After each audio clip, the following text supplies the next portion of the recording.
Hello. Hello. This time, it's Bible study brother doing the intro. Why? Let me tell you. Because we got a faith walk to talk about.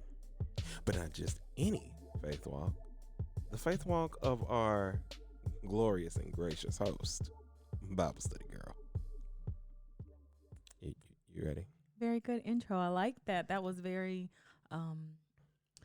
newscasterish. It was great. Newscaster-ish? Yeah, Really? it was good. It was good. I like it. Newscaster-ish. But yeah, we're here to talk about your faith walk and Yes, learn some we things are. about you, host. I know, right? I've been interviewing people about their faith walks, and it's my turn. It's time to crack open that eggshell. Yeah, people are going to hear this before they hear the other faith walks. So let's see what happens. Oh, wow. They are. Oh, Don't you? Because don't you think yeah, it would that be makes sense. rude? That yeah, makes sense. yeah, Good point. Good point. Good point. Yeah, we don't put dates in here for that we specific don't. purpose. So we can mix and of match. Mixing and matching. Yeah. Uh-huh. So, I'm going to figure out where to start. Okay. Well, obviously, I'm going to start where you start. So, when did you first join the ministry? I first joined church, accepted Christ, made a public declaration, let the people know that I believed in Jesus when I was 9 years old. Yes, and that probably is the music that was playing when I walked. Ernest, that is very true. That is very That's true. probably the exact song. You were also baptized in a creek. No, I was not. Were you not? That was Tamika. Oh, also I known thought as you were Bible still. study cousin. No, I got baptized the same place you got baptized. Really? Yes. What? Oh, in my head, I thought, like, you know. Okay, let me tell you guys Learning something. so much I will new- let so you many new know. This is another indication that Bible Study Brother does not read my blogs because I discuss my faith journey on All in right, the here blog. we go. Take me to the water. This is about your walk. Not, It's about not, my not your walk. walk with my production. Jeez, come on. Ugh. Okay. Yeah. Fitz agrees with me. So I shared in the blog a little bit about my faith walk. But I actually believed in Jesus Christ long before I made a public declaration. When I was about 4 or 5, I can remember being outside in Turkey Scratch, Arkansas, in Real place, look it up. Yeah, playing in the dirt. Or don't. Or do 'Cause whatever. It's just us there. It's Don't just look us. up. Yeah, don't look us up because we don't want you to come. No, I'm joking. Okay, yeah, But just continue. jokes. Okay.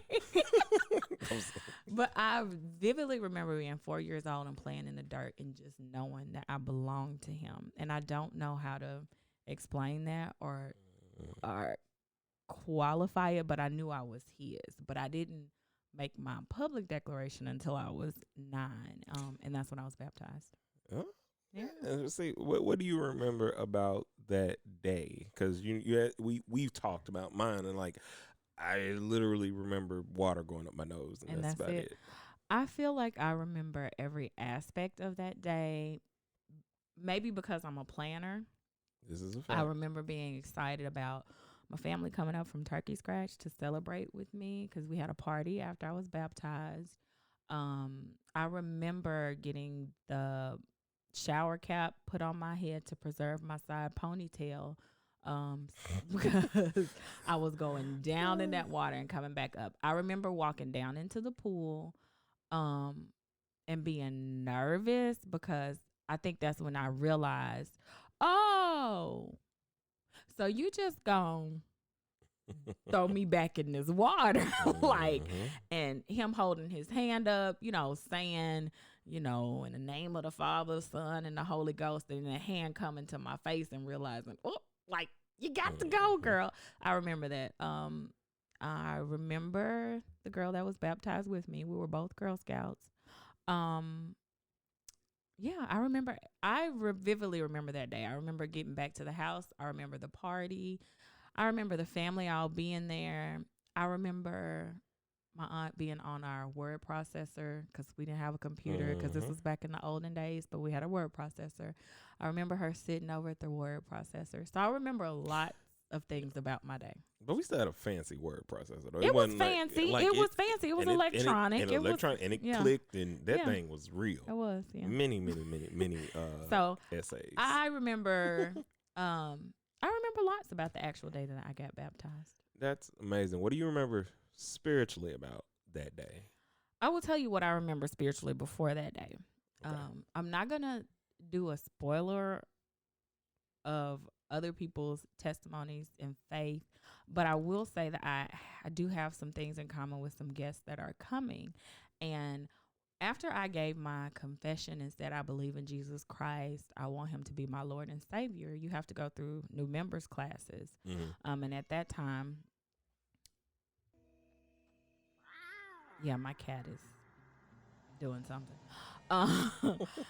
But I remember being in new members class and my teacher describing baptism and why you're baptized and just accepting Jesus. And she was saying that, like, when you accept Jesus, it's like a dirty car going through a car wash. You know, start off dirty, but when you accept him, you come out clean. I didn't walk down the aisle with the thought that I wanted to be clean necessarily, but when she said that, it really resonated with me because, you know, I was dealing with being molested and stuff, and to me that was like, great, I can be clean. I don't have to be dirty anymore. Like, yes, if you put me in the water, I'll be clean and I'll be fixed. So that's where I was spiritually with baptism at 9. Wow. That's a lot for you to digest. No, I mean, well, yeah. Maybe I should have got somebody else to do this. Maybe. Maybe. No, but the bigger question then is, so after you were baptized, and from my perspective, because, you know, I was there. A kid, yeah. But was that the moment for you that God started to sprout all of the many gifts that you have? Because, like, from then on, even from Girl Scouts, like, you've literally done so much in the ministry. So I'm just wondering if that was like a springboard to, you know. Interesting question, my brother. I will tell you, I believe you have a different perspective of me than maybe people in the world do, because I don't necessarily see myself as a multi-gifted person. I would say, don't I bat me? I will say, I think joining church probably did open up, unwrap a lot of the gifts that I had. And when you say gifts, I'm wondering, what gifts do you feel like I have? Because I have always, I have a, I don't know how I want to say it. I'm a boss. Naturally dramatic? I'm naturally dramatic, and I'm a boss because I want to try to control my life as much as I can. Because a lot of times I feel like my life is out of control. So in a lot of areas, I am a boss. My desire is to sit back, but a lot of times I feel like, okay, it's not an option because nobody else is taking the lead. So anytime I get an opportunity to sit back, I'm sitting in the back, bro. Yeah, but there's so many more opportunities where you were in the front. The reason I asked about the budding gifts, as we talk about the church that we grew up in, is, you know, you were in choir, you were in silent choir with me, you did every drama production just about that came I did. I'm through dramatic. and forth. You know, you wrote so well even then. You did one of the speeches at your graduation. So, like, not to like fast forward, but like all of these different things that were like your intelligence made way for you in different ways. You went to governor school, which, like, in drama, which wasn't even like, because you were just applying for things and you know, I wasn't just applying for things. Well, I mean, do you want me to fast forward a little bit, or we can stay here?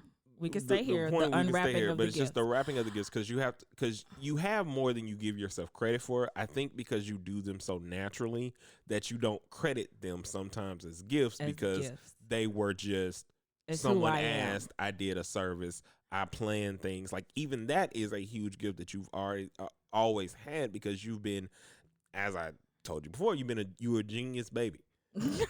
Like you know. I like your perspective. I don't know. I think the gifts were the gifts you say that I have. Not saying that I don't. I'm not saying that I don't feel gifted, but I think you did hit the nail on the hammer. It's just who I am, so it Yeah. doesn't seem like it's a. Yeah, It's and just it's hard what to I do. separate those things sometimes. Yeah. But they were more the things you did in Christ, spiritually, like were amazing. I don't thank even, you, brother. I don't think you. I kind of want to break into this because it's like Well, let's break into it. We got time. we got time. We got time. But the thing is, like, you were literally a pathway for me. That's more specific, and you'll get the episode at some point. I don't know how much I didn't go too much into it because I was just talking about my singular faith walk. Yeah. Okay. So. Yeah. Okay. But you are epically great. You're one of those lights. Can I say something to you real quick? And I'm going to let you finish what Yeah. you're saying. Yes. If you don't have a man in your life that's talking to you like Oh my this, God. you need to get one. Jesus Christ. I don't know why. I don't know why he's pumping me up like this, but I appreciate it, bro. I'm receiving it. I'm receiving what you're saying Yeah, to me. because I it's appreciate earnest and it's true. And like, I knew that me doing this would kind of reveal some things to you. Like, because I didn't want you to just give people this surface thing that you think of yourself. Okay. Because it condenses your walk in a way that's not reflective of what it actually is. Well, all right. Let's unwrap all of it. Let's so- unbox it. In general, like I said, you have been a light. Like for a long time, like I think that the reason I was able to later on in life help my wife through anything that I was able to help her through is because of what I saw in you and mom. Because you have always made goodness seem like there can be a balance. Because again, we know what we deal with. We are rebellious in a I'm way very that's rebellious. not, and it's not like forget God rebellious. It's more like, hey God, I'm gonna do this over here. I kind of want to go do Yeah. this real quick. I'll be back. Yeah. You know, I'll be in for the street lights get on, but you know, let me go do Yeah. me. And That's like, true. even though he's saying no, it's like I'm gonna go do me. I'm gonna be back. You know, so but like watching you, I always knew that I never felt bad for being myself. Oh, I'm sorry. You need more time? All right, sorry. There's a button for There's that. a Thank button you. for that. Yeah, sorry. It's but out of my reach. I was not ready. I wasn't ready either. I thought I was gonna be able to hide it, but okay, go ahead. But you know, you were the representation of balance to me because Well, thank I you. didn't feel like because of things you did, while I still needed to seek God more and still get things misinterpreted, you know, because hormones. Oh, me too. But nonetheless, I still felt like I was never disconnected because of the connection I saw that you had. Why, thank you, brother. Yeah. That is So. quite an awesome gift to receive today at the beginning of the year. I appreciate it. Oh yeah, I guess we can say that. I can say that's that. at It's the least we can beginning say. of the year. Beginning Yeah, of the we're year for you guys. popping bottles. Yeah. Yeah. Whenever you hear this, Whenever you hear it, whenever you hear it, it's the beginning of a year for it's you. the- If this is, it is the beginning. It's still gonna be right the beginning. Today. Yeah, it's gonna be here soon. You're gonna get the. Okay. Mhm. All right. And this can be the beginning of a year for you. You are right, brother. Mhm. Your life can start today. Okay. Thank you. I feel off track. What happened? Well, what were we talking about? we were talking about your gifts and them sprouting after you were baptized. This is a better question, I guess, because Okay. this is how I can think of how you might have seen it. do you think that you dove more into the church in the way that you did because you didn't feel clean? That's a great question. I don't think I dove more into the church because I didn't feel clean. And actually, I'm going to be very open, honest, and transparent right now. Um, you know, I was on the phone with my friend and she asked me, because molestation is something I had not ever talked to anybody about until a little bit later in my story, and I'll hit on that. Yep, this is also like I'm also letting y'all know that this is the most transparent I, Bible study girl episode that has been. in life, this is the most transparent I've been in life.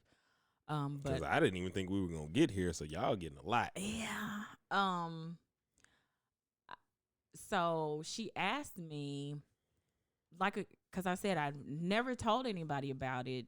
And then when I came back from the Haven retreat, I was like, you know what? I'm gonna tell people my story. There's freedom in being vocal and saying, Mhm. hey, this happened to me. Yes, it caused me some definite some definite stumbling blocks, but hey, I'm not the only one, and I want you to know if this is your story, you're not the only one too. Okay. So after she read that, we were just talking, and she asked me, were you ever angry at God for allowing that to happen to you? And my first time ever verbalizing to anybody was verbalizing to her. I wasn't angry at God. I didn't even have, to me, it wasn't something that God allowed to happen to me. It was something's wrong with me. It had nothing to do with him. It was like, there's something wrong with me. So I wasn't angry with him because it wasn't his fault. It was me. There was something wrong with me. So You definitely answered my question. yeah. And that's so it's a yes, but it wasn't conscious. No. It was, Because it wasn't something that it was, he was doing, but it was like, I need to be clean. that's what I'm saying. Yeah, Like that's it so was a it drive. just was disconnected from him. It wasn't a hey, I'm trying to get connected to you. I understand that I'm connected to you. Now it's just like, okay, I'm connected to you. Let now, me make it better. Let me work let and me get work. more clean. Like, cause I'm dirty. Like let me let okay. me work it off. Let me because it continued to happen. So there's something wrong with me. You washed me, but I got to do something to. Well, that paints it differently because now I can see from where your work ethic came from. Gotta work it off. You know, and that was something that. But But I also think part of my work ethic came from Mama because she's a worker. She believes in working. That was my example of what a Christian woman is and what a Christian woman should be. You need to always be working. You need to be doing something. You are not serving the Lord. You are naughty. Like, put in work. So adolescence, because let's get to it. Like let's just start there. What is your spiritual journey looking like in adolescence? So we've gone from baby Christian to like to teenage Christian. What was that for you? Teenage Christian was on fire for the Lord. Teenage Christian was, I love Jesus. I'm going to share Jesus with my friends. Do you want to come to church with me? Y'all, I'm going to church again because I lived at church. You want to hang out with me? Come to church. Like, I'll be here Monday, Sunday, Wednesday. We have rehearsal on Saturday for 2 hours for choir. So, yeah, this is my life. If you want to do life with me, you might want to come to church with me. So I was sold out for Christ until, I still love the Lord until that boy blew in my ear. Girl. Yeah. I still love Jesus, but my relationship with him definitely changed. Because hormones, and honestly, before It's easy. I went to True Love Waits. We did. My We mama did. talked to me about. She did not want me to repeat her mistakes, so she talked to me about not being a teen mother, and how it could change my life, alter the course of my life. And she wanted me to be open and honest with her. Like, if you feel like you are ready to be sexually active, just come to me. I'll take you to the doctor, all this stuff. Yeah, I didn't get none of those. Okay. Well, she gave it to me. Because she was very open. She was very open. She was very honest with me, and she wanted better for me. Like I said, she prepared me. We did the True Love Waits. We did all that thing, and everything we did sounded great. Seemed like it was the right thing to do, and I felt like it was going to be easy to do until it was his breath in my ear. Girl. So until I got that kiss on the neck, and that embrace, and it was smelling good and looking good. And so my relationship with Christ definitely changed. I was just about to say, when I met I don't know what I want to call him. We'll figure that out later, but we'll start with, in that aspect. What did the relationship change in terms of your spiritual connection with God at that time? Because that I wasn't we've both gone through that. I wasn't really honestly trying to hear from God, because let me be clear, God clearly told me no. I hear people talk about hearing the voice of God. Hearing the voice of God. And I can tell you, I was driving back from his house, coming down Arch Street, old Arch Street, like dark, scary Arch Street. And God clearly told me no. It was loud. And I said, I don't care. Now, that's a bad place to be in, but that's honest. He clearly told me no. I knew I didn't need to be with him. His mother told me no. She told me, you deserve better. And I felt that was just rude of her. Like, why would you downplay this finely chiseled piece of God's workmanship? Like, oh my how could you tell me no? The truth be told. That's truth. But so I guess you kind of entered into what I think is a big issue for us, family legacy curse wise. Okay.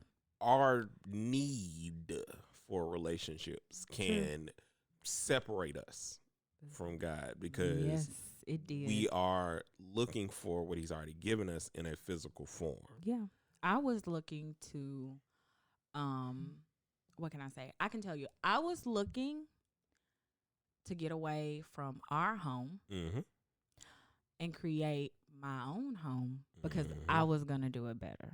Yep. That was my thought process. Like, I'm getting away from this house.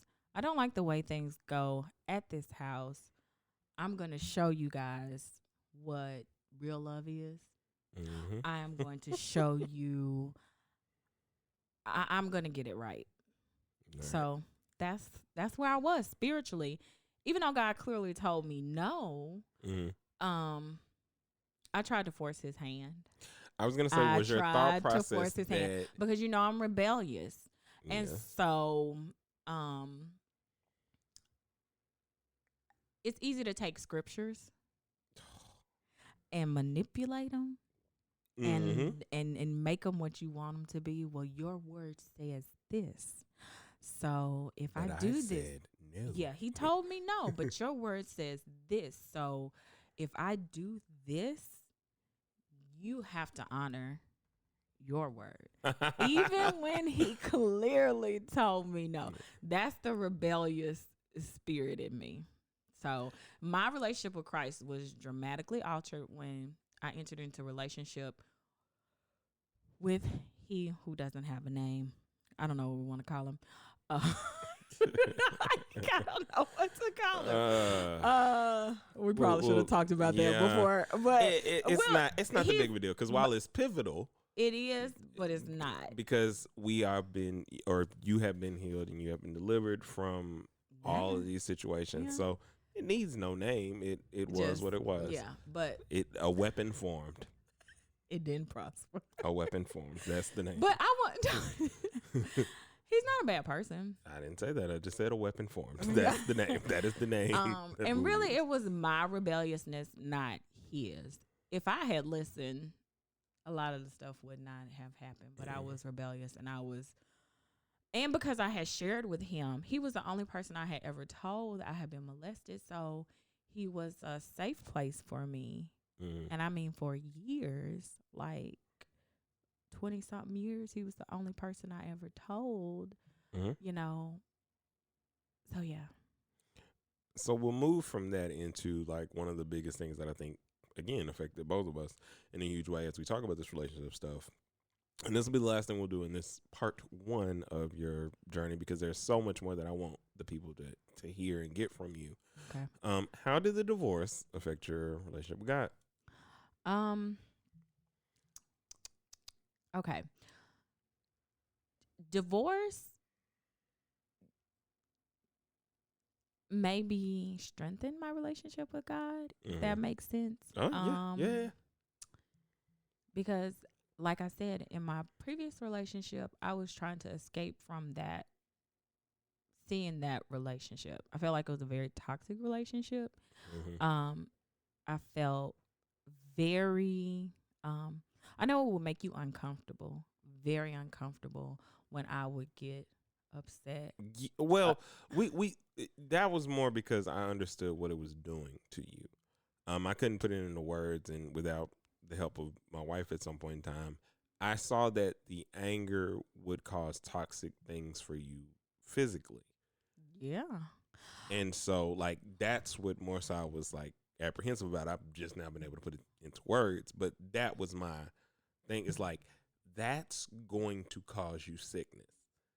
You know, you don't think it will, but it will, and it's going to change you. It's funny, we were watching an episode of Person of Interest last night, and he's talking to this lady who's about to kill this guy about why she shouldn't do it, because he had raped her sister, this dude that she was about to kill. And so he's talking to her, and he's telling her, you can't come back from this. You know, you will be changed. You do not need to have that kind of capacity within you. And that's normally where I would be speaking to you from. Yeah. Because once you explode, rip this open and do it in the way that you're doing it, which is not in love, not in God, it is literally going to shatter things that aren't just what you want to be shattered. Yeah. And so, like I said, I've said it before. To me, the divorce strengthened my relationship with God. It forced me really to help my mom and to pray for her, to be mindful of her emotions and her feelings. It drew me closer because I needed to rely on him to be able to help her through the season. So it strengthened my relationship. So I think that's a nice little bow for part 1, because part 2, in terms of where you are now and the things that you're doing, the blog and everything else, and how impactful they are, I think it's an episode into itself. All right. So, as you all know, go to BibleStudyGirl.com. My sister posts blogs every day. She gives you a testimony so you can remember that it is not I preach, it's not you preach, it's we preach. So leave your testimonies in the comments. We're going to be sure to engage with you. Follow her on Instagram at _BibleStudyGirl. And yeah. You did a great job. I'm also going to plug Bible Study Girl 2019 at gmail.com. If you'd like to send me an email, if you want to share your testimony, not even necessarily to be published, but just to share it with somebody, to say, hey, I feel where you're coming from, that kind of thing. So, we can yeah. encourage each other. We can encourage each other. That's what the Christian walk is about. So, guys, until we meet again, keep preaching.